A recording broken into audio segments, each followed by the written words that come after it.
धरालोके जटाधारिणे वये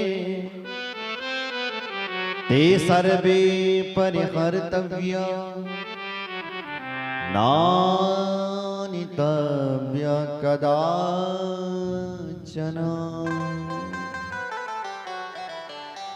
नानितव्या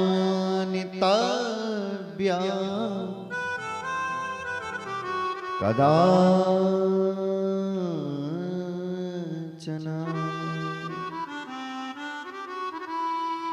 परम मंगल में शिव स्वरूप श्री शिव महापुराण की पावन गाथा, पावन कथा और इस दिव्य गाथा दिव्य कथा में बैठे हुए भक्तजनों, श्रद्धा में मात्र शक्ति, बड़ा ही सौभाग्य है भूत भावन भोलेनाथ भगवान शंकर की कृपा से आप और हमें जीवन का जो सर्वोत्तम साधन है, सर्वोत्तम लक्ष्य है, वह सत्संग है और वह शिव महापुराण कथा सुनकर के हमें प्राप्त हो रहा है। हम लोग आज षष्ठम दिवस में इस पावन कथा में प्रवेश कर रहे हैं। इस कथा में जो भक्तजन सहयोग दे रहे हैं उन सभी का बहुत बहुत धन्यवाद, साधुवाद। और जिनके मन में ये विचार जगह इस धरा पर, इस धरती पर भगवान शिव की कथा होनी चाहिए, विचार जिनके अंदर उपस्थित हुआ, ऐसे कैलाश प्रसाद जी आपका बहुत बहुत धन्यवाद। मंदिर के पुजारी जी आपका भी बहुत बहुत धन्यवाद। इस क्षेत्र की जनता, हमारे आज के मुख्य यजमान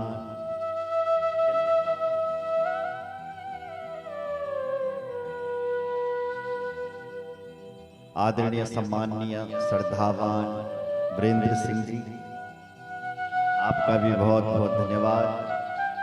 समस्त परिवार का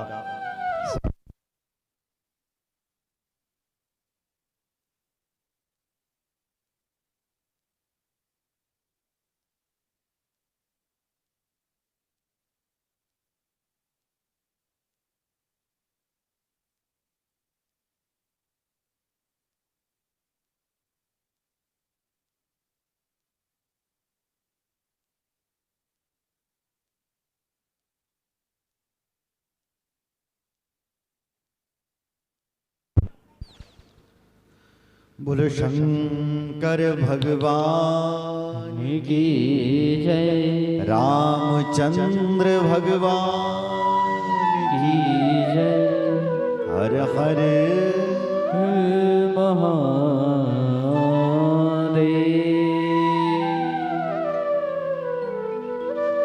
तो जिनके मन में ये विचार आ रहा है, ये शुभ संकल्प आ रहे हैं, उन सभी का बहुत बहुत धन्यवाद। जो मात्र शक्तियां इस कथा में सहयोग दे रही हैं, कथा श्रवण करने के लिए आ रहे हैं, आप सभी का बहुत बहुत साधुवाद और बहुत बहुत धन्यवाद। हमारे साथ में आए हुए उत्तराखंड के सुप्रसिद्ध तबला वादक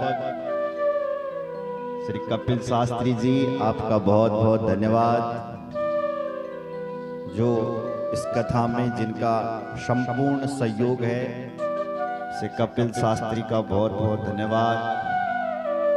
उनके सहयोगी जो लगातार संगीत पर सहयोग दे रहे हैं, कपिल शास्त्री का सहयोगी शुभम भट्ट जी, आपका भी बहुत बहुत धन्यवाद। उनके सहयोगी लगातार साथ में सहयोग दे रहे हैं, जनार्दन कुकरेती जी, आपका बहुत बहुत धन्यवाद। कथा में अपना सहयोग दे रहे हैं सुप्रसिद्ध बांसुरी वादक शुभम भट्ट जी, आपका भी बहुत बहुत धन्यवाद। यहाँ की तमाम जनताओं का, सभी का हम धन्यवाद करते हैं।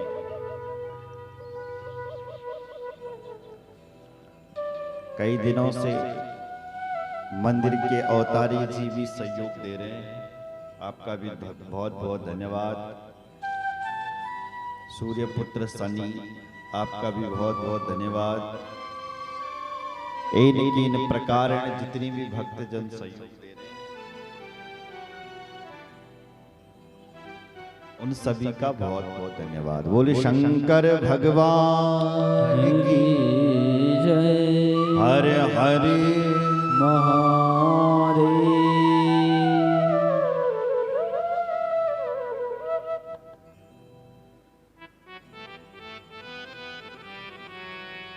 भगवान की कथा भाग्य से मिलती, यह सत्संग भाग्य से मिलता है। हनुमान जी जब लंका जा रहे थे, तो लंका जाते हुए हनुमान जी को एक राक्षसी मिली, उसका नाम था लंकिनी। उसने हनुमान को अंदर जाने नहीं दिया, तो हनुमान ने एक मुक्का मार दिया। मुक्का मारा तो उसका खून निकल गया। खून निकल गया तो उसको एक मुक्के से ही अकल आ गई, और मुक्का खा करके हाथ जोड़ करके कहती है, तात स्वर्ग अपवर्ग सुख धरे तुला एक अंग, तोल न ताहि शकल मिल, जो शुक लग सत्संग। मुक्का खा करके कह रही है, हे हनुमान जी, मुझे तुम्हारा सत्संग प्राप्त हो। तात स्वर्ग अपवर्ग सुख धरी तुला एक अंग, तूल न ताहि शकल मिल, जो सुख लग सुख। इसके सामने सब कुछ फीके हैं। भगवान का सत्संग सर्वोपरि है, सुख दुख अपवर्ग सहित सब कुछ इस सत्संग में। आपने जो ज्ञान दिया मेरी समझ में नहीं आया, लेकिन एक मुक्का खा करके लग रहा है सब कुछ समझ में आया। जाओ जाओ हनुमान, तुम लंका में प्रवेश। तो कहने का भाव ये था कि भगवान की जो कथा है ये बड़ी दुर्लभ है, और ये उन्हीं को श्रवण करने के लिए मिलती हैं जिनके ऊपर राम की, भगवान शिव की कृपा होती है। इन्हीं शब्दों की व्याख्या ऐसे श्रीमद् भागवत में भी लिखा है, भाग्योदयेन बहुजन्म समर्जितेन सत्संगमं च लभते पुरुषो यदा वै। अज्ञान हेतु कृत मोह मदांधकार नाशं विदाय हि तदोदयते विवेकः। भाग्य उदयेन बहुजन्म समर्जिते। अरे हमें जो ये कथा मिली है ये एक भाग्य से नहीं, बहुजन्म समर्जितेन भाग्य उदय। न जाने कितने जन्मों के भाग्य उदय हुए हैं जो हमें भगवान की कथा श्रवण करने के लिए मिली। और भगवान की कथा वही श्रवण कर सकता है जो स्वर्ग से आता है। आपने देखा होगा जो नरक से आए हुए लोग हैं उनका मन भगवान की कथा में नहीं लगता। जो नरक से आए हुए लोग हैं उनको तो दूसरे को कष्ट देने में आनंद आता है, लेकिन भगवान के जो भक्त होते हैं, जो स्वर्ग से आए हुए लोग हैं, उनको परोपकार करने में आनंद आता है। जो स्वर्ग से आए हुए लोग हैं वो अपने लिए नहीं जीते, दूसरे के लिए जीते। जो स्वर्ग से आए हुए लोग हैं वो दूसरे के चेहरे पर हंसी लाते हैं, मुस्कुराहट लाते हैं। लेकिन शास्त्रों में कहा गया है जो नरक से आए हुए लोग हैं वही तो दूसरों को रुलाते हैं। यही फर्क है, समझ लेना चाहिए कि ये स्वर्ग से आया, और जिनकी रुचि नहीं है धर्म कर्म में, सत्संग में परोपकार भी तो समझ लेना ये नरक से आरक। भाग्य उदयन बहुजन्म समर्ज दे। हम सभी के भाग्य खुल गए हैं जो शिव पुराण की कथा हमें सबको श्रवण करने के लिए मिलेगी। ये सत्संग मिला। अच्छा भाई, सत्संग से फायदा क्या होता है? बोले विवेक का उदय होता है। विवेक किसे कहते हैं? विवेकवान पंडित होता है। पंडित किसे कहते हैं? सत असत विवेचनी बुद्धि पंडा सा अस्त संजाता स पंडिता। जो सत और असत का विवेचन करना जानते हैं उससे पंडित कहा जाता है।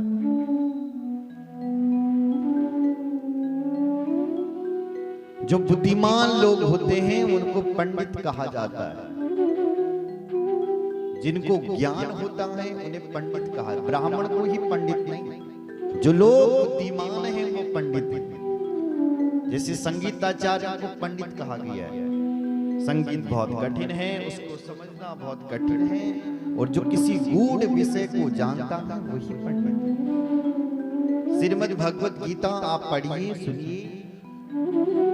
जो अर्जुन है वो युद्ध भूमि से भाग रहा है, कह रहा है हे कृष्ण मेरा रथ इन दोनों सेनाओं के बीच लेकर के चलो।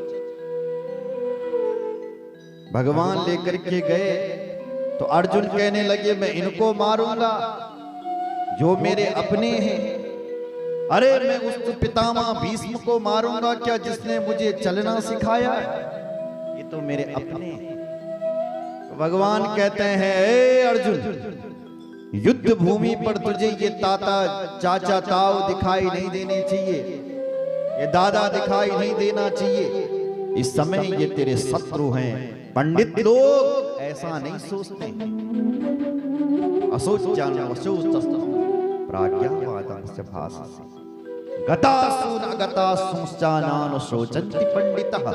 पंडित ऐसा नहीं सोचते अर्जुन तुम युद्ध करो, युद्ध करो।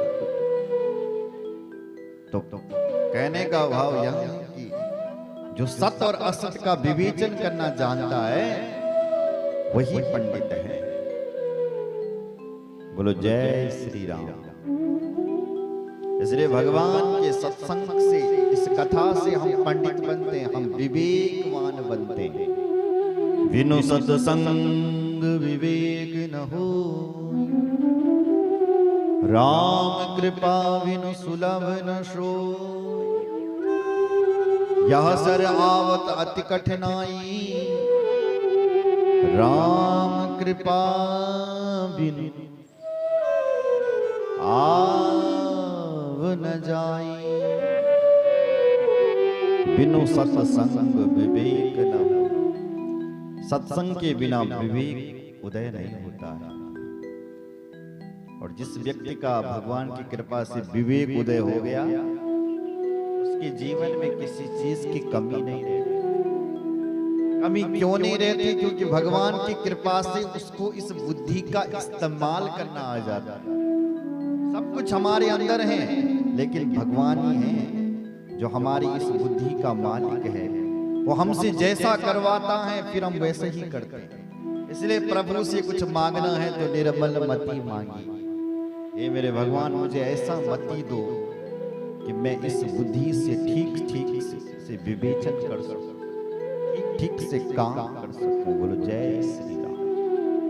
बस यही भगवान की कृपा है और इसी कृपा का नित्य निरंतर हम सभी को अनुभव करते रहना चाहिए। बोल शंकर भगवान की जय। तो आज ब्रह्मा जी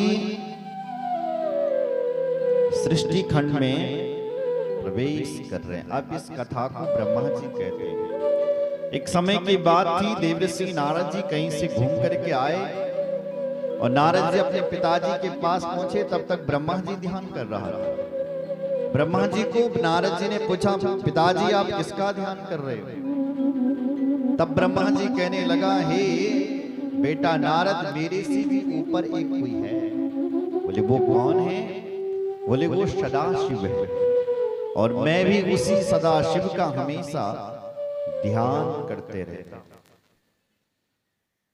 इसलिए हे नारद, तुम भी उन्हीं भगवान का ध्यान करो।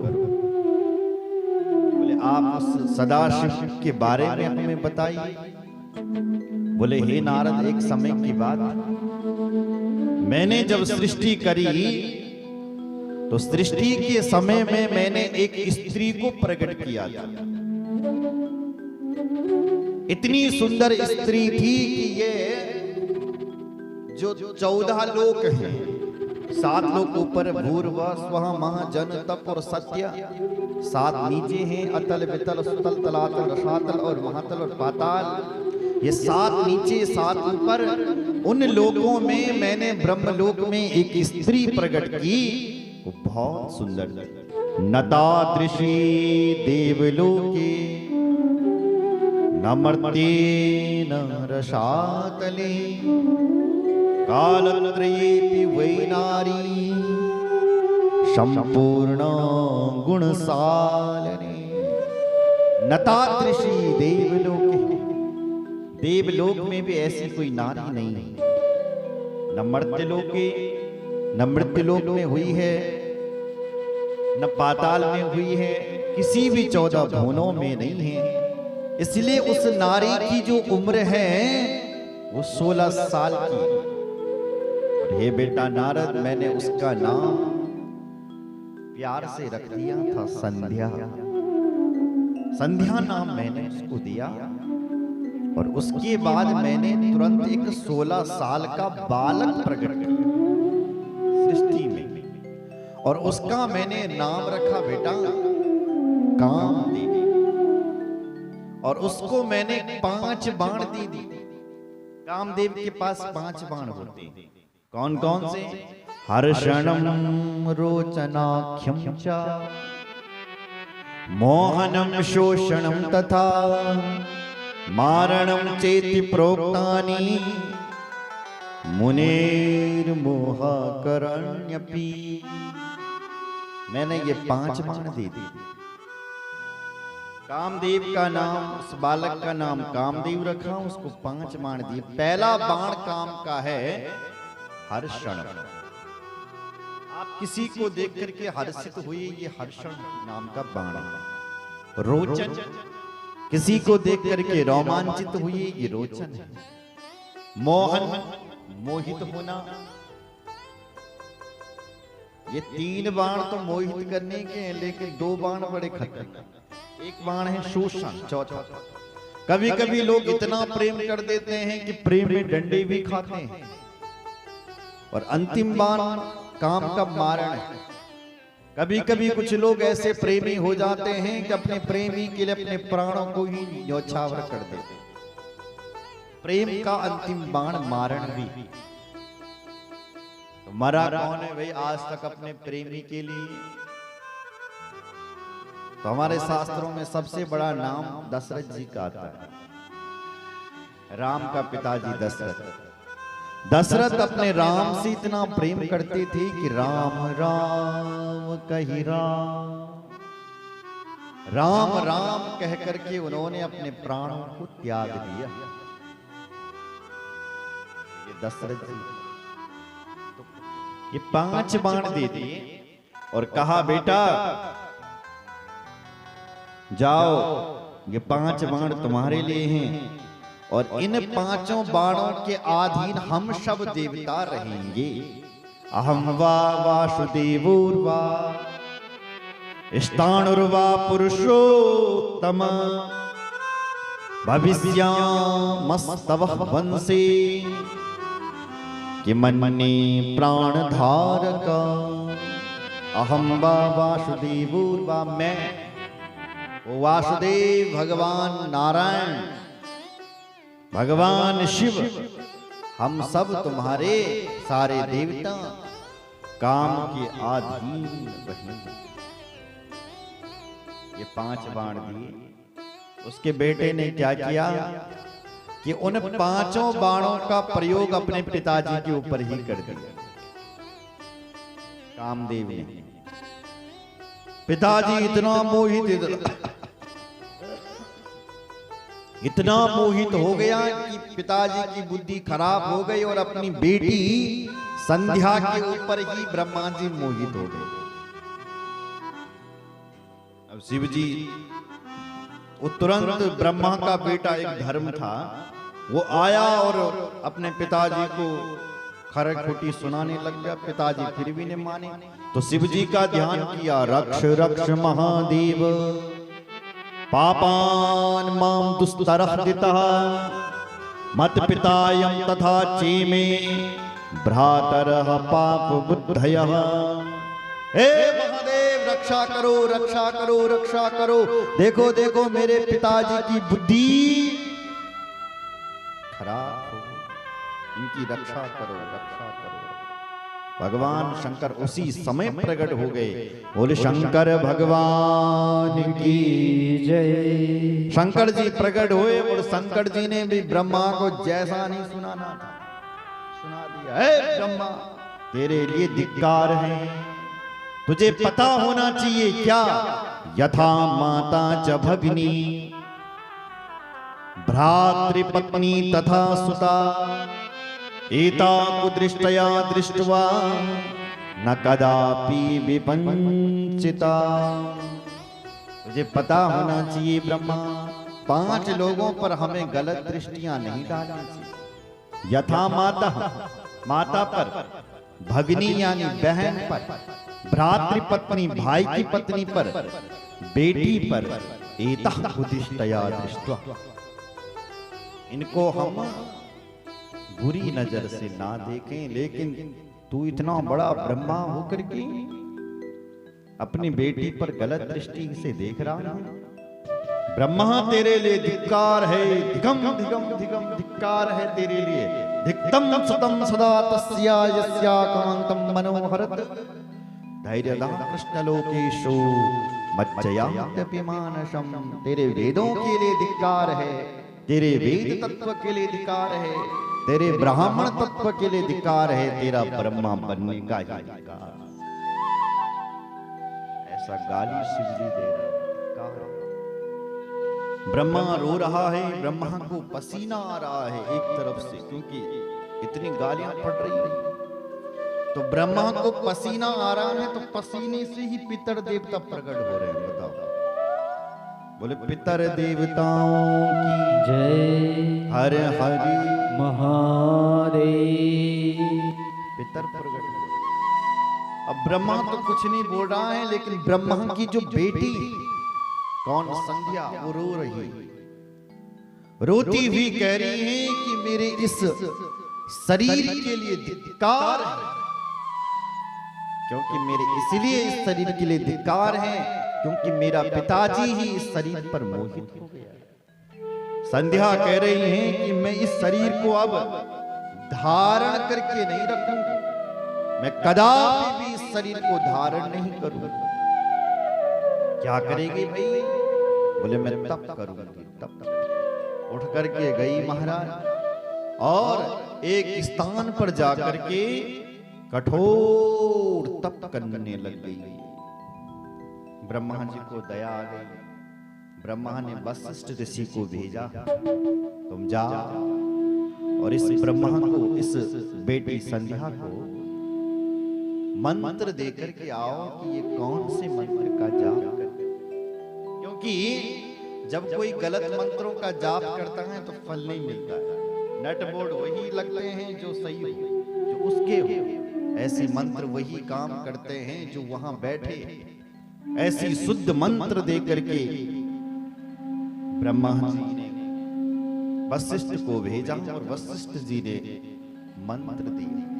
ओम नमः शंकरायति ओम इत्येतेन संततम मौन तपस्यः प्रारंभ तन्मे निगतिता शृणु। कहते हैं उस संध्या ने मौन तपस्या प्रारंभ कर दी। घोर तप युग युगांतर बीत गए, लेकिन भगवान शिव ने ओम नमः शिवाय मंत्र का जाप कर रही हैं, लेकिन शिवजी दर्शन नहीं दे रहे। क्या होगा, कैसे होगा? कठोर तप फिर करने लग गई, सब कुछ त्याग दिया, खाना पीना सब कुछ। और बाबा शंकर को दया आ गई, वो भगवान शंकर अंबर आकाश में प्रकट हो गए। और शंकर भगवान की जय। बोले देवी वरदान मांगो, वरदान क्या चाहिए तुम्हें, क्या चाहिए, क्या चाहिए? संध्या कहती निराकारं ज्ञानमयं परम यन्नेव स्थूलं नापि सूक्ष्मं न चोचरम्। हे भगवान शंकर, आप ज्ञानमयी हो, आपको हमारा प्रणाम। आप स्थूलमयी हो, आपको मेरा प्रणाम। आप सूक्ष्ममयी हो, आपको मेरा प्रणाम। चराचर जीव जो कुछ भी दिखाई दे रहा है महादेव, हे महादेव वो आप ही हो, आपको मेरा प्रणाम, आपको मेरा प्रणाम, प्रणाम, प्रणाम। भगवान शंकर बोले बेटी वरदान मांग, क्या चाहिए तुझे? तो तब हाथ जोड़ करके बोली हैं वो संध्या, हे महादेव यदि आप मुझ पर प्रसन्न हैं तो देव देव प्रसन्नोसि तपसा मम शामृतं व्रतस्तदायं प्रथमो वरो मम विधीयताम्। हे महाराज शंकर जी, आप हम पर प्रसन्न हैं तो मुझे एक वरदान नहीं 4 वरदान चाहिए। भगवान शंकर हंस पड़े, 4 वरदान? बोले हाँ, मांग क्या चाहिए? तो पहला वरदान मांगा, हे बाबा पहला वरदान मुझे दो, किस धरती पर किसी के अंदर जन्म होते ही काम भावना ना जागे। जन्म होते ही लोग कामी हो जाते थे, इसलिए पहला निवेदन है कि ये काम भावना जन्म होते ही ना जागे। दूसरा वरदान दो, इस दुनिया में, इस संसार में मेरी जैसी पतिव्रता स्त्री इस दुनिया में कोई ना हो। हे महादेव मुझे तीसरा वरदान दो आप, कि मेरे ऊपर जो गलत दृष्टि से देखे वो नपुंसक हो जाए, ऐसा वरदान। ये 3-4 वरदान मांगे। भगवान शिव ने कहा देवी तथास्तु, ऐसा ही होगा। मैं तुम्हारा पहला वरदान पूरा कर देता हूं कि अब धरती पर किसी के अंदर काम भावना नहीं जाएगी, इसलिए मैं व्यक्ति की आयु को 4 अवस्था में बांट देता हूं। हमारी आयु 4 अवस्था में बांट दी शंकर जी। प्रथमो शैशवो भावा कुमाराख्यो द्वितीयक तृतीयो यौवनो भवास्या चतुर्थो वार्धकस्तथा। प्रथमो शैशवो भावा, हे देवी जब किसी भी इंसान का जन्म होगा तो लोग उसको शैशव भाव से देखेंगे, बच्चे के भाव से देखेंगे कि देखो देखो बच्चा पैदा हुआ, किसी कोई बालक प्रकट हुआ, कोई बालक पैदा हुआ है। जब थोड़ा और बड़ा होगा, 8 साल से ऊपर का होगा, तो लोग उसको कौमार भाव से देखेंगे, देखो कुमार है, कुमार भाव। जब थोड़ा तीसरी अवस्था में आएगा, 16 से ऊपर पहुंचेगा, तब उस लोग उसको यौवन भाव से देखेंगे, हो अब युवा होने लग गया, यौवन होने लग गया। और जब और ऊपर जाएगा तो वार्धक्य भाव। इसलिए ये 4 भावों में उसकी अवस्था को बांटा। यौवन भाव तक किसी के अंदर काम भावना का उदय नहीं होगा, ऐसा हमारा आशीर्वाद। तुमने दूसरा वरदान मांगा था कि दुनिया में मेरी जैसी पतिव्रता स्त्री ना हो, मैं वरदान देता हूं तुम्हें नहीं होगी। इस शरीर को तुम त्याग दो। कैसे त्यागोगी? सुनो, मेधा ऋषि यज्ञ कर रहे हैं चंद्रभागा नदी के तट पर। तुम उस मेधा ऋषि के यज्ञ में छलांग लगाना। बोले मैं छलांग लगाऊंगी, लोग गाली नहीं देंगे, किसी के यज्ञ में मैं मरने जा रहा। वह शंकर जी कहते हैं कोई तुम्हें देखेगा नहीं, मेरी कृपा रहेगी, जाओ। बोले ठीक है महाराज। और फिर तुम उसी यज्ञ से फिर प्रकट होगे और तुम्हारी जैसी कोई दुनिया में स्त्री पतिव्रता नहीं, इसलिए जाओ, मेरा ऐसा आशीर्वाद है। इसलिए कोई तुम्हारे ऊपर गलत दृष्टि डालेगा भी तो वह व्यक्ति तत्क्षण नपुंसक हो जाए। ना कह करके भगवान शंकर अंतर्धान हो गए। बोले शंकर भगवान की जय। अब वो देवी जाती है, मेधा ऋषि सचमुच यज्ञ कर रहे थे। उन्हीं मेधा ऋषि के यज्ञ में जाकर के छलांग लगाती हैं, पर उससे पहले उसको वशिष्ठ मिल गए। वशिष्ठ को देख करके उन्होंने छलांग लगाई और यज्ञ में जैसी ही कूदी तो उस यज्ञ से त्रिकाल संध्या प्रकट हो गई। बोले संध्या माता की जय। पहली संध्या प्रकट हुई प्रातःकालीन संध्या।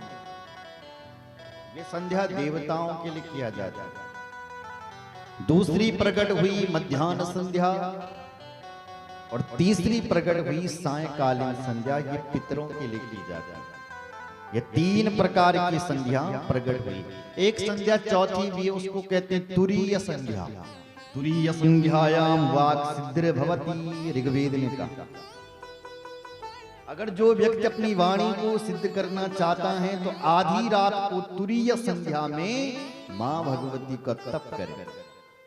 वाक् सिद्धिर भवति, उसकी वाणी सिद्ध हो जाती है। जो इस विद्या का प्रयोग करके 10 विद्याएं, जो तुरीय संध्या में मां भगवती 10 विद्याओं का जागरण करता है, कहते हैं उसकी वाणी शुद्ध। इसलिए बड़े बड़े कुछ जो तांत्रिक होते हैं वो इसी विद्या का, तो उनको थोड़ा बहुत कृपा हो जाती है। बोलो जय श्री राम।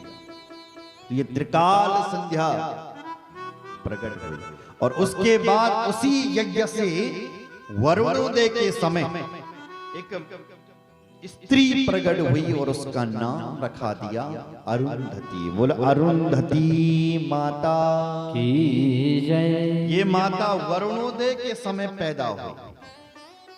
अब वरुणोदय किसे कहते हैं? सूर्य उदय से पहले वरुणोदय होता है, जब आधा रात और आधा दिन होता है, सुबह भी, जब तक तारा आकाश में, तो उसको कहते हैं संध्या का टाइम। तो उसको कहते हैं वरुणोदय। वरुणोदय के समय ही संध्या होनी चाहिए और उसी वरुणोदय के समय ही मां भगवती अरुंधति उस यज्ञ से प्रकट हुई। इसलिए दुनिया में अरुंधति से बढ़कर के कोई पतिव्रता नहीं। अरुंधति मां इतनी बड़ी पतिव्रता थी कि उसके ऊपर यदि कोई गलत दृष्टि से देखता था वो भी नपुंसक हो जाता था उसी समय। तो ये वरुणोदय के समय मां प्रकट हुई। बोलो जय श्री राम।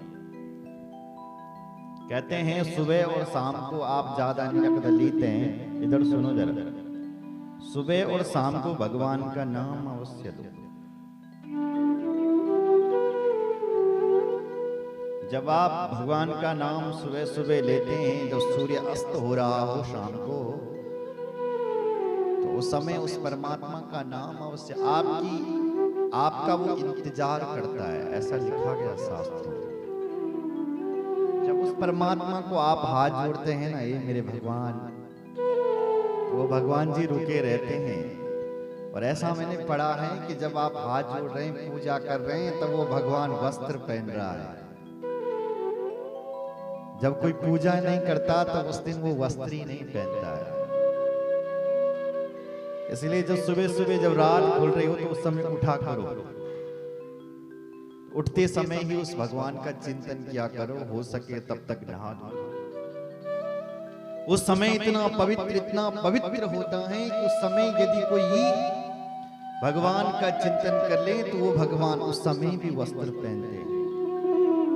उस समय उस परमात्मा को भी हमारी जप कीर्तन करने से शक्ति मिलती, उसको भी लगता है भाई मैं इनको इतना सब कुछ दे रहा हूं, समय पर आ रहा हूं, समय पर सूर्य आ रहा है, सूर्य जा रहा है।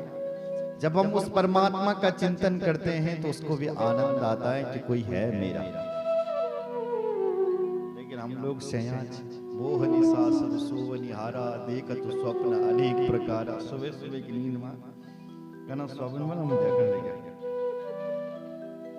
इसलिए सुबह जल्दी उठ करके उस परमात्मा, अगर आप सुबह जल्दी उठोगे तो आपके जीवन में चमत्कार हो जाएगा। वहां रोशनी इतनी फैल जाए कि आपका घर भी रोशनीवान हो जाएगा। बोलो जय श्री राम। इसलिए जब रात खुल रही हो उस समय जरूर बाहर घुमा करो, उस भगवान का चिंतन किया करो। बोलो जय श्री राम। तो उस समय वो मां अरुंधति प्रकट हुई। अरुंधति तस्यास्तु नाम चक्रे महामुनि शिष्य परिवृतस्तत्र महामोदमवापः।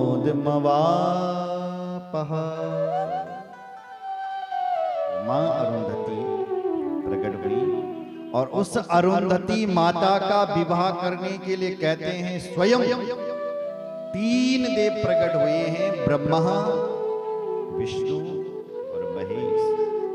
इन 3 देवों ने उनका विवाह वशिष्ठ ऋषि से करवाया।